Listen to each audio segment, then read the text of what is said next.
What is going on, everybody? What's up, Outcasters and YouTube? It's the Frontz here with another battle here. As you can see, we got ourselves another battle with my main deck of Fire Thunder, the Trifernal deck that has been edited to have Boombat and a bunch of other Thunder Spirits in it. I'm taking on a new challenger here in his very first match. I let him go first, as we're going to see here how this goes for me. And he's shuffling his cards. That's what he's about ready to do. He's about to shuffle his cards here and all that. He also has Thunder is his main deck right here. I guess he has this. I guess he actually has Centaur is his main deck. But he grabs his first 5 cards, as you see here, and the very first thing he is going to do. I don't know, something else I noticed that he liked to put his cards a little bit closer to the thing, so if I really wanted to, which I wasn't really paying attention, I could actually read what he had in his hands. He might want to do better with that. We're talking about the spin downs that come with starter decks, which in my opinion, outside of probably legal play, there's no reason to actually really use them, because you can just count your decks as you count your spirit deck as you go, anytime. So he's looking over what he's going to do first. And yeah, we can figure this out here. Why is it taking so long?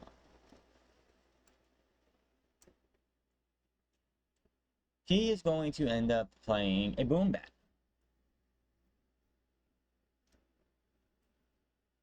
which I do not remember off the top of my head what the Boombat actually does.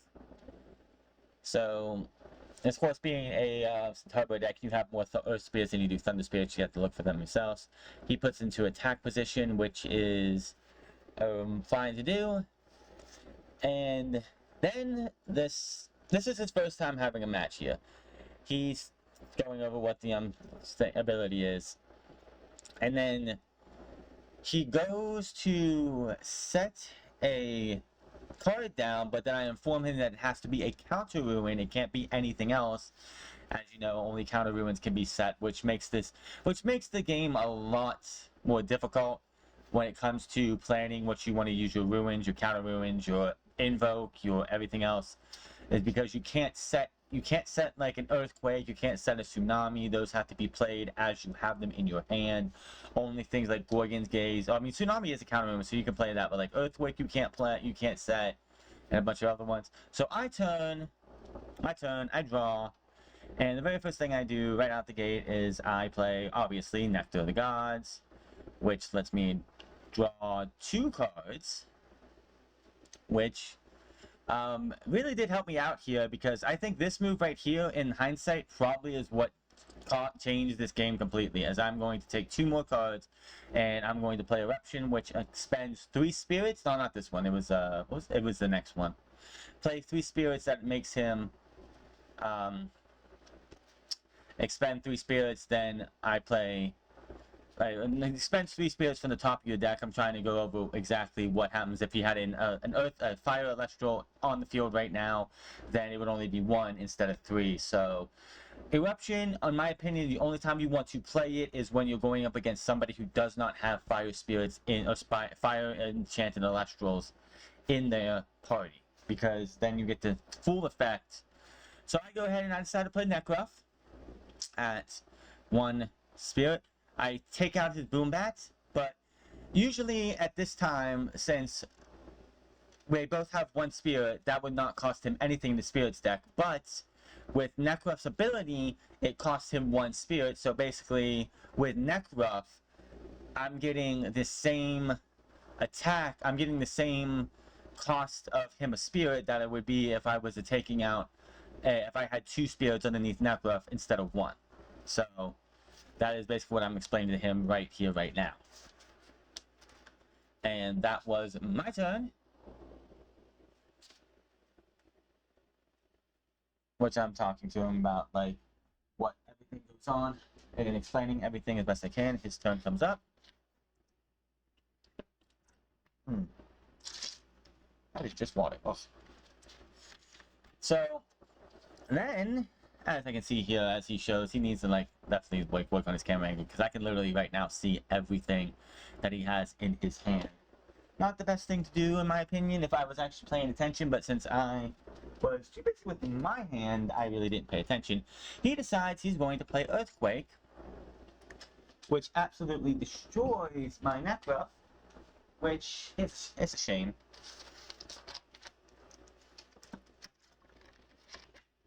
And that's all he could do, which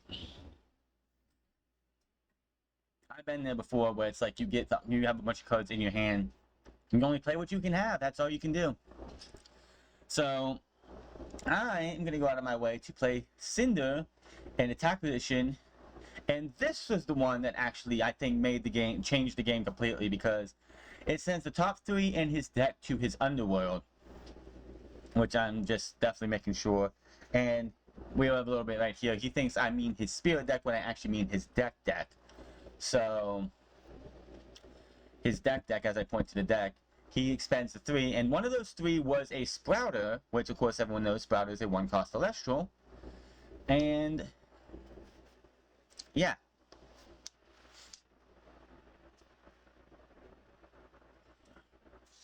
I attack for... I try to end, but then he mentions something, and I attack for one Spirit and end my turn. Now, I wonder why people continue this, like, are you not going to attack? Don't, like, if you're somebody who's out there playing, don't go out of your way to go, if I don't attack, if I forget to attack, then just go, okay, well, he didn't attack, and move on. Just, that's one thing I need to tell anybody who wants to play. Don't, if I forget to attack when I have you wide open, don't sit there and remind me, oh, I need to attack, because that can make all the difference. So, he draws, he counts to 12, he has 12 spirits in his deck at this time. He draws, and ends his turn. So yeah, he's not having a very good experience. I've had this out before. I think that was in my first battle. I had nothing. I could not draw a thing to be able to make it work. My turn, I had to go deep into my Spirit deck just because that's just how it goes sometimes. And probably shouldn't have played this play, but I did anyway. I played Jolton, which Jolton allows you to, when you play it, you get to go into your deck, find one stadium. Doesn't say Olympus, doesn't say any type of stadium. It says a stadium, which is the only reason I have Jolton in my deck to begin with. Is it allows you to go and grab the Volcanic Forge. I have Mount Olympus and Volcanic Forge in my deck, so I put Volcanic Forge on the field, and then I started to go like this. I think I misplayed here. I think this was a mistake. I'm not sure. I need somebody to clarify me. But I go to put 2 on it, but then I go to ascend it, and I don't know if this was a legal play. I need somebody to watch this comment and let me know if that was a legal play. But I do attack twice with Blazerous because that is its ability. Unfortunately, there's no Elestrals on the other side, so I can't ascend it to a special ascend it to Trifernal in this end. Honestly, it was not going to go that way. Now, because of that, he went from 12 to 7 spirits, and apparently, yeah, I see he has 7 on his dice. My opponent then draws.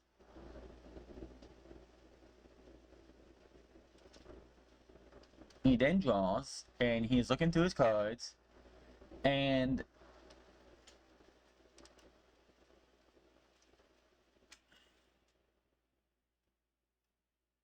he's looking, and then he's going to cast Rumagem, which, as we know, Rumagem allows you to search your deck for an Earth Celestial that is a cost of 1 Earth. So he is going to do that here in a second. And then, as you see here, he is going to go with...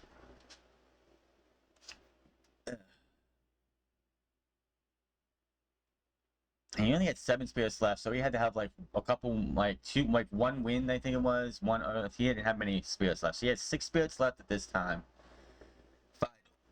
1 cost Earth Spirit. which, unfortunately for him,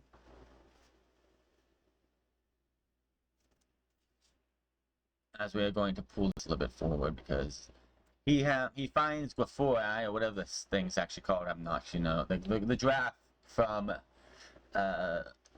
the Earth's deck,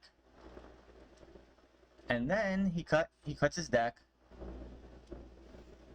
He then goes and casts Falling Force, which would destroy my Volcanic Forge, so Blazerus goes back down to 7 instead of being up to 9. But then he runs into a little bit of a problem, as his next plan, which would have been a really good plan in my opinion, because he would have been at 8, is he wanted to go and cast Scythe, if we can get this to come up as fast as we can. I'm gonna have to start doing this too. Scythe of Demeter. The problem is he goes to his spirit deck and he doesn't have the spirits to do so. So this would have been a great strategy. He would have been able to get back in the game, in my opinion, if he was able to sit there and get the Scythe of Demeter and put 5 plus the 1, which would have put him at 8, taking out Blazerus, and then I would have been on the ropes, because if I'm correct, I didn't have anything to counter the Scythe of Demeter empowered Rumor Gem. Unfortunately, he didn't have the spirits that he needed. And though nothing worked out for him, he wanted to think about doing Poison Tipped Arrow, but that is a counter ruin. You can't just play that. It's not something that you can do. So in the end, he ends up forfeiting the match, because this is all he had left. He had Centember, he had Centaur, he had Scythe of Demeter. He didn't have anything else. And thus ends that match. That is my first win. And we will have another match coming up, hopefully in the next few days or so for that. But that is going to be all for now. Hit that subscribe button, comment down below, like or dislike this video, and I will see you guys on the next one. Let me know down below.